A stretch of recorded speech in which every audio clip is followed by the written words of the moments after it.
Et salut tout le monde, aujourd'hui j'aimerais que vous commentez votre artiste néo-soul préféré. Le but c'est donc de partager des noms entre nous et découvrir des nouveaux noms. Moi mon top 3 d'artistes préférés néo-soul c'est Jorja Smith, Mahalia et Aquanaru.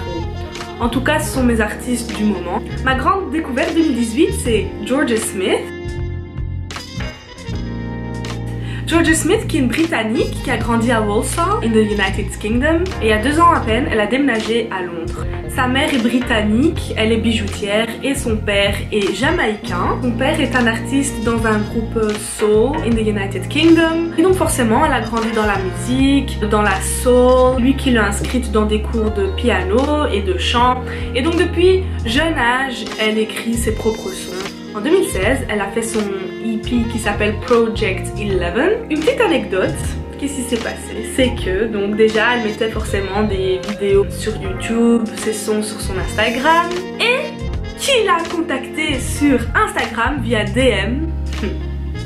Drake. Drake lui a envoyé un message privé demandant si ça l'intéressait de collaborer sur un son qui s'appelle Get It Together de son album More Life. D'abord, elle refuse la collaboration car elle sentait pas la musique, elle avait pas forcément ses émotions dans cette musique là, et vu que Jorja Smith aime chanter avec son soul, avec passion, avec beaucoup de sentiments, elle a refusé disant qu'elle ressentait pas la musique. Et la vie a fait que quelques temps plus tard elle a rompu avec son copain, et c'est là qu'elle a ressenti les paroles et qu'elle a ressenti la musique. Elle a dit ah maintenant je vois de quoi ça parle, je ressens de quoi ça parle. Et donc c'est à partir de ce moment là qu'elle contacte Drake demandant si c'est pas trop tard et qu'elle aimerait quand même collaborer. Heureusement pour elle, il était pas trop tard et il a accepté avec plaisir. Ce qui est marrant dans l'histoire aussi c'est que, allez peut-être vous les artistes vous saviez ça mais moi je ne savais pas, qu'elle a enregistré son bout in the United Kingdom et lui il a enregistré son bout de l'autre côté, à Toronto, aux États-Unis, je sais pas où exactement. Et donc jusqu'à là encore aucune rencontre, mais pourtant elle a collaboré dans l'album, le son est sorti et se sont encore toujours pas rencontrés. Maintenant je vais vous faire écouter Get It Together de Drake featuring Jorja Smith et Black Coffee.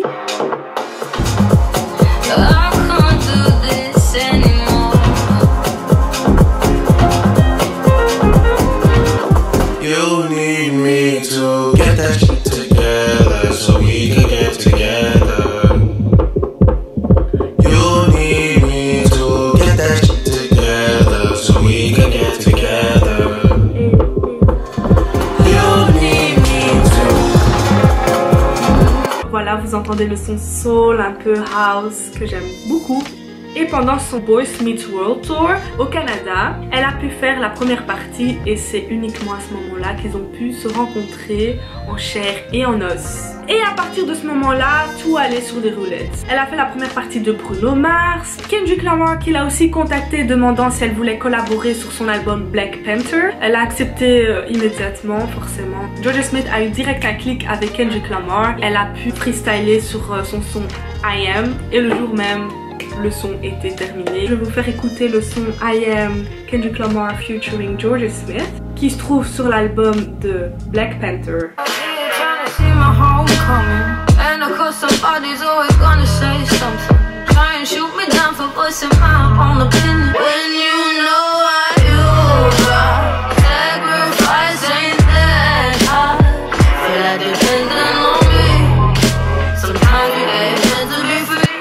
Voilà, ça c'était Jorja Smith dans l'album Black Panther. En gros, elle a été repérée par les plus grands, Bruno Mars, Drake et Kendrick Lamar. Et c'est là que Jorja Smith décide d'écrire petit à petit ses sons. Et elle savait qu'elle voulait sortir un album, mais elle n'avait pas forcément une date en tête, une période en tête. Elle n'aime pas trop les objectifs. Ah, moi dans un mois il faut que ci, ou moi dans 6 mois il faut que ça. Non, elle a fait à son rythme, elle s'est inspirée, elle a regardé des documentaires, elle a écouté des musiques. Et donc le 8 juin, elle a sorti son premier album qui s'appelle Lost and Found. Ce qu'il faut savoir sur cet album, c'est qu'il y a 0 featuring et elle a décidé ça consciemment. Elle a voulu montrer au monde entier qu'elle avait besoin de 0 featuring pour avoir un bon album. Parce qu'elle reçoit souvent la reproche que ouais, t'as chanté avec Kendrick et Drake, c'était leur chéri, t'es privilégié dans le business. À propos des titres, les sujets ne parlent pas que d'amour. Il y en a certains qui parlent d'amour, de break-up, blablabla. Il y a aussi d'autres sons qui sont assez conscients. Par exemple Teenage Fantasy, ça parle de la répression de la femme. Blue Lights, un de mes sons préférés, qui parle de jeunes de couleur foncée qui se sentent guilty, qui se mettent à courir quand ils voient les blue lights alors qu'ils ont rien fait. Lifeguard qui parle des réfugiés. Mes sons préférés sont donc Blue Lights, The One. The One qui parle en fait de son histoire à elle. Elle a rencontré un gars au mois de septembre qui s'appelle Joel Compass, qui est un producteur, chanteur R&B soul aussi des UK. Elle dit qu'elle a rencontré le bon mais au mauvais moment, que tout le monde lui dit ah c'est pas le moment d'avoir des histoires d'amour, c'est maintenant que tu vas commencer ta tournée et tout, t'as pas le temps pour ça. Pour l'instant elle dit qu'elle se porte bien dans cette relation et qu'elle est bien comme ça, et voilà, du moment qu'elle se sent bien comme ça, c'est le plus important. Je vais vous faire écouter un extrait bien évidemment.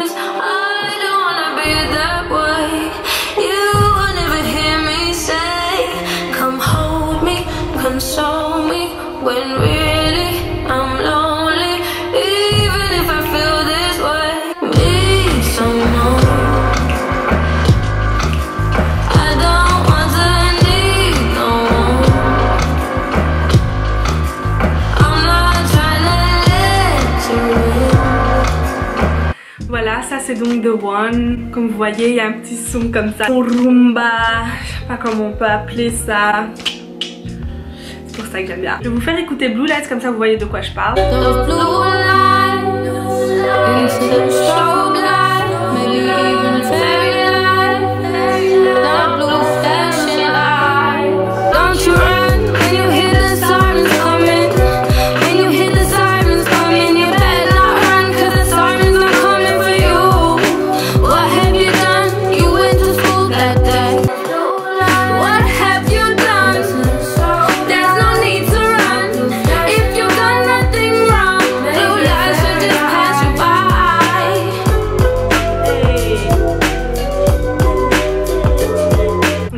C'est Blue Light.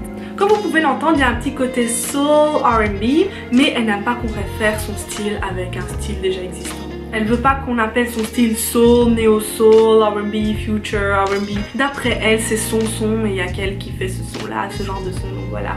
Mais ce qu'elle dit aussi, c'est qu'elle a été fort influenced par Amy Winehouse, c'est une de ses artistes préférées. Moi, forcément, j'entends un peu le côté Amy Winehouse, ce que j'aime beaucoup. Ce qu'il faut aussi savoir, c'est qu'elle a encore signé chez aucun label, ce que je respecte énormément, car ça veut dire qu'elle travaille dur, elle et son management team, et qu'ils ont besoin de personnes en fait pour l'instant. Et voilà, je l'encourage énormément. Si vous êtes intéressé pour la voir en live, elle vient à Rock Werchter le 7 juillet 2018. Je vous invite à aller. Moi perso, je ne l'ai pas encore vue en live, mais je pars à l'ancienne Belgique le 21 octobre. Les places sont sold out, je suis désolée. Pratiquement toute sa tournée est sold out.